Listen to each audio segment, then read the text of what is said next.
이제는 차근차근히 우리 교회의 사역을 감당할 수 있는 사역자를 기도하면서 모시려고 합니다. 같이 기도해 주시고 우리가 이 사역의 공백의 자리가 정말 신실한 하나님의 사람들을 채워나감으로 더욱 멋지게 화려하게 우리 교회가 퍼져나갈 거라고 생각합니다. 같이 기도하고 준비해 주세요. 아셨죠? 네, 감사합니다. 각자 어렸을 때 힘들었던 기억이 다 있으실 것 같아요.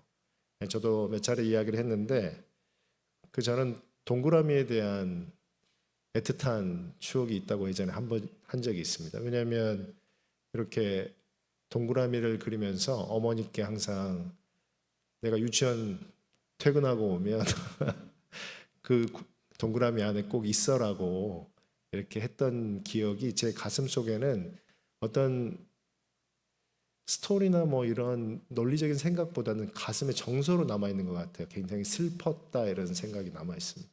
왜냐하면 그 동그라미 안에 항상 엄마가 없었기 때문에. 그래서 지금 나이가 들어도 어머니 하면 이렇게 애틋함이 생각이 납니다. 그래서 가끔씩 이제 설교 끝나고 예배 사역 마치고 집에 갈 때 어머니랑 종종 통화하는데 어머니께서 항상 격려해 주시고 기도해 주시고 이렇게 하시다가 끝부분에 가면 박 목사님 이렇게 뭔가 시작하려고 그러면 어머니 수고하셨습니다 그리고 빨리 끊어요. 어머니 또 이제 뭐 하실 말씀이 있거든요. 뭐 이렇게 기도할 때 어떻게 하세요 이런 말 하려고 그러는데 그럴 때는 지혜롭게 어머니 들어가겠습니다. 그렇습니다. 우리 사랑하는 운정방주교회 성도님들의 인생 가운데에도 가슴 아리고 애틋한 그런 이야기들이 있을 것 같아요. 제가 다 모르지만 그러나 그 슬픈 기억이 우리 오늘 오전에도 보았던 것처럼 그리고 방금 시편을 통해서 보았던 것처럼 하나님의 사람으로 단단하게 만들어가는 하나님의 은혜의 시간임을 기억하시길 바랍니다. 우리가 그 시간을 통하여서 하나님을 볼 수 있는 축복의 시간임을 기억하고 더욱더 예수 그리스도 안에서 하나님을 찬양하는 복된 성도 되시기를 주님의 이름으로 축원합니다. 한병철 씨의 고통 없는 사회라는 책이 있어요. 제가 그 책을 잘 모르고 있었는데 지난번에 위임식 때 오셨던 그 고문산 목사님 계셨죠? 고문산 목사님, 제가 예전에 사역했던 강남교회 목사님인데 그분이 추천을 해줬어요. 그래서 교육자들이 안 읽을 수 없는 하네요. 근데 그 책을 이렇게 소개해 주셨는데 너무 좋은 거예요. 그 한병철 그 박사님이 서울대 무슨 공대 출신인데 독일로 유학을 가서 철학 박사가 되셨어요. 그래서 철학 책을 쓰시고 독일에서 굉장히 유명해지셨어요. 그래서 독일어로 쓴 책이 한국말로 번역된 그런 책들입니다. 근데 지금은 많이 유명해지셔가지고 책이 벌써 꽤 많이 번역이 됐습니다. 그런데 그 고통 없는 사회라는 책은 꼭 한번 읽어보세요.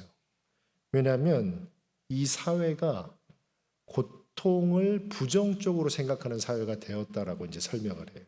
왜냐하면 우리가 어렸을 때나 우리 소망부 어르신들 예전에 그 힘들고 어려운 시간을 겪고 난 다음에 이렇게 성숙한 성도가 되셨잖아요. 그 어려운 시간이 반드시 부정적이고 나쁜 것이 아니라 우리가 시간이 지나가면 우리를 더욱더 성숙하게 하고 성도 안에서는 예수 그리스도를 닮아가게 하는 통로가 되는데 이 시대가 그것을 없애버렸다라고 이제 설명을 합니다. 특히 어디 아프시면 우리가 진통제를 먹잖아요. 그렇죠? 저도 굉장히 즐겨 먹는 게 에드빌이거든요. 에드빌 2알을 먹으면 굉장히 평안합니다. 진통제인데 몸이 아프거나 그러면 이제 가볍게 먹게 되는데 그것이 그냥 보편화되어 있는 세상의 한 모습으로 이제 설명을 해요. 예를 들어서 우리가 예전에는 참을 수 있었던 것도 무조건 이제 진통제를 먹으면서 아픈 거는 나쁜 거야. 그런 거를 이제 생각을 한다는 거죠. 그렇게 됐더니 사람들이 그 고통을 피해야지만 좋은 거고 고통을 겪고 있으면 나쁜 거다라는 인식이 점점 커져가지고 예스만 해야지만 된다는 사고로 빠진다는 거예요. 예스. 그래서 사람들은 긍정적인 대화를 하고 긍정적인 표적을 짓고 긍정적인 공동체를 만들어 가야지만 좋은 것이다라고 생각하지만 이 책의 설명은 고통 가운데 사람은 분명하게 성장한다라는 이야기를 하고 있습니다.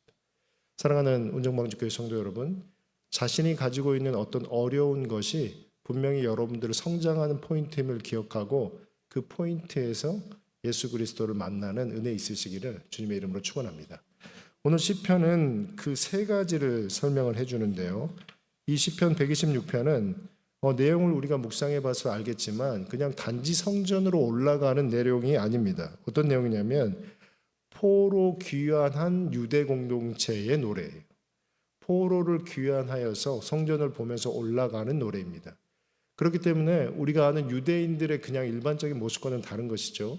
절기가 되어서 유대 예루살렘으로 가는 것과 다르게 피폐하고 망가져 있는 곳으로 포로들이 돌아왔고 그들이 지은 그 얼기설기 지은 그 성전에 예배하러 올라가는 것을 노래하고 있는 상황입니다.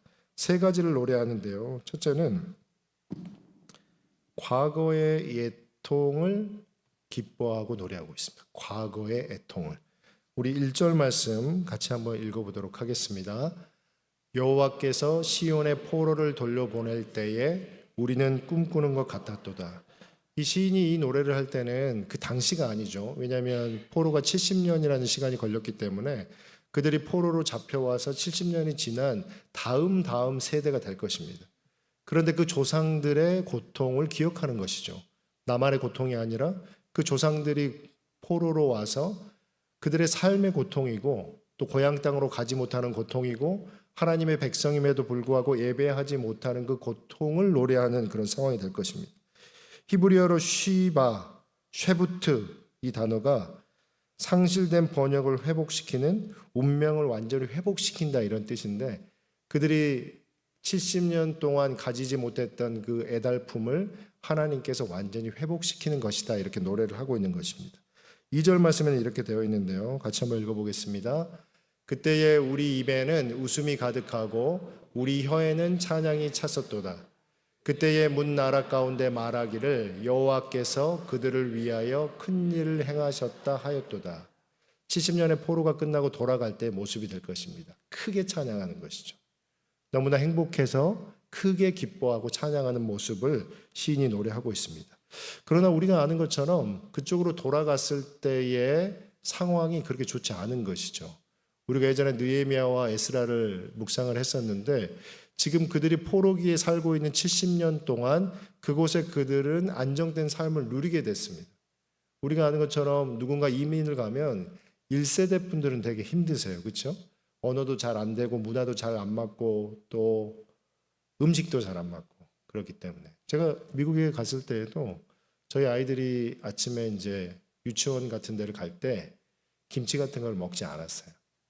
예, 된장국 같은 것도 먹지 않고 그냥 시리얼 같은 거 먹고 갔었거든요. 왜냐하면 냄새 날까 봐 몸에서. 우리는 잘 모르는데 거기 갔을 때 이제 친구들이 냄새 난다고 할까 봐 이제 그렇게 했었는데 제가 한국에 돌아올 때쯤은 그 미국 아이들이 대부분 주말에 어디 가서 외식했어 그러면 다 한국 식당 가서 먹었어요. 그만큼 이제 한국이 많이 익숙해져서 그런데 어쨌든 외국에 가면 맞지 않습니다. 음식도 맞지 않고 언어도 맞지 않고 문화도 맞지 않고.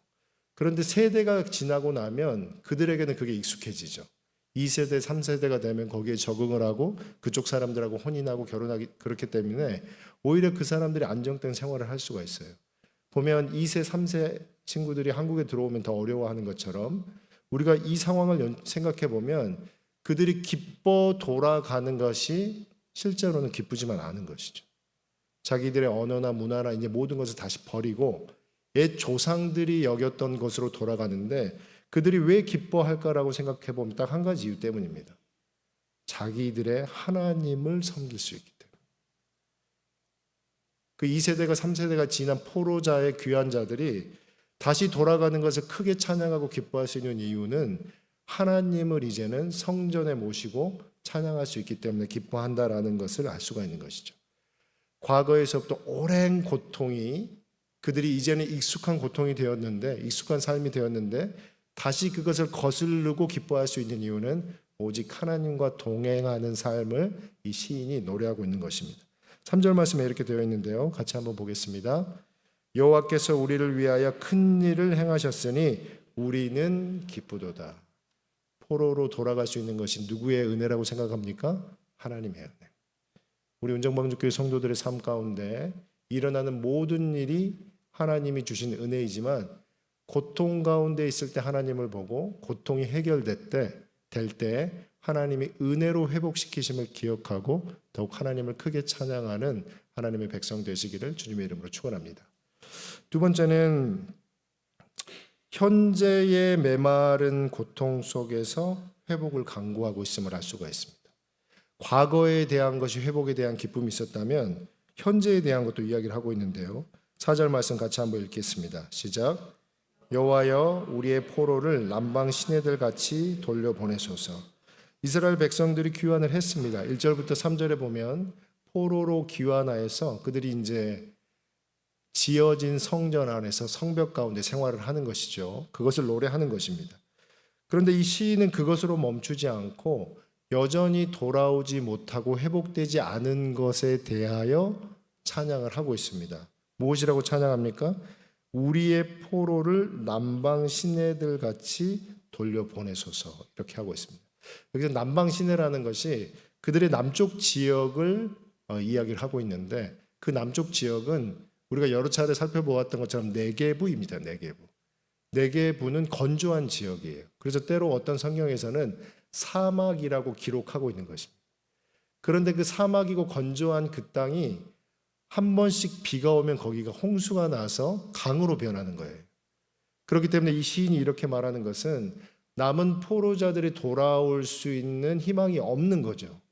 자기들은 이미 돌아와서 이제는 조금 이렇게 모여서 하나님을 예배하는데 이미 남아서 그 땅 가운데 있는 사람들이 돌아올 희망도 어떠한 기회도 없는 것처럼 보이지만 누가 도와주면 가능한 것입니까?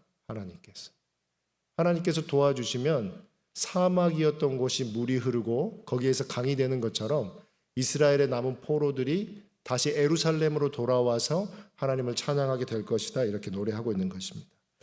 사랑하는 온정방주교회 성도 여러분, 여러분의 삶 가운데 해결되지 않은 갈증과 고통이 있으실 거예요.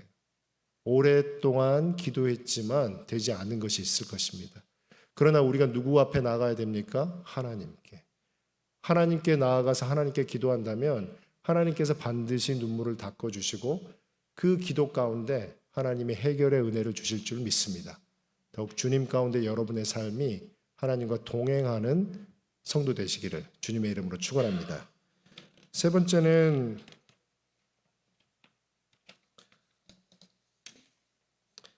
과거였고 현재였다면 남은 게 뭘까요?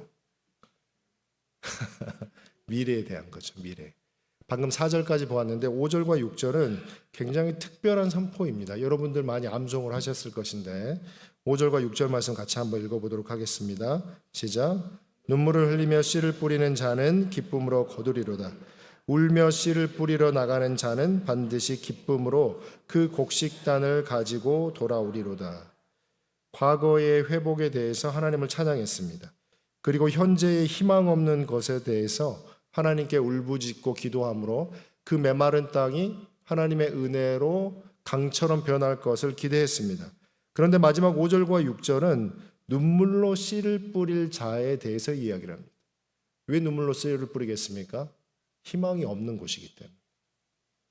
여기에 내가 씨를 뿌려도 그것이 어떤 싹을 날 거라고 희망을 할 수 없는 곳이기 때문에 눈물로 씨를 뿌리는 상황일 것입니다. 그리고 그것을 하는 것이 굉장히 외롭고 고독한 일이기 때문일 것입니다. 그런데 그렇게 눈물로 흘리며 씨를 뿌리는 자에게 무엇으로 선물을 허락하십니까? 기쁨을 허락하시겠다. 누가 약속하는 것일까요? 하나님께서 약속하시는 것이죠. 우리 사람이 하는 약속은 지켜지기가 힘들 때가 많아요. 그렇죠? 심지어 우리가 자녀들에게 내가 너의 이렇게 하면 이렇게 해줄게 라고 말하지만 우리 자녀들과의 약속도 못 지킬 때가 많이 있지 않습니까? 심지어 자기 자신과 약속한 것도 지키지 못할 때가 많은 게 인간의 모습입니다. 그런데 5절과 6절을 약속하는 것이 그냥 시인이고 사람의 모습이라면 이것은 분명히 대부분은 지켜지지 않을 것입니다. 그냥 고생으로 끝날 것입니다. 그런데 눈물로 씨를 뿌리는 사람이 눈물로 씨를 뿌리고 오랫동안 그 자리에 멈췄던 사람이 기쁨으로 곡식단을 얻을 수 있는 것은 우리가 오전에 보았던 것처럼 우리의 애통함을 하나님께서 위로해 주시는 것처럼 눈물로 씨를 뿌리는 그자의 삶을 반드시 하나님께서 기쁨으로 회복시키실 것이기에 그는 하나님이 주시는 영적인 평안을 누릴 수 있는 백성됨을 오늘 시인의 노래를 통해서 우리가 볼 수 있는 것입니다.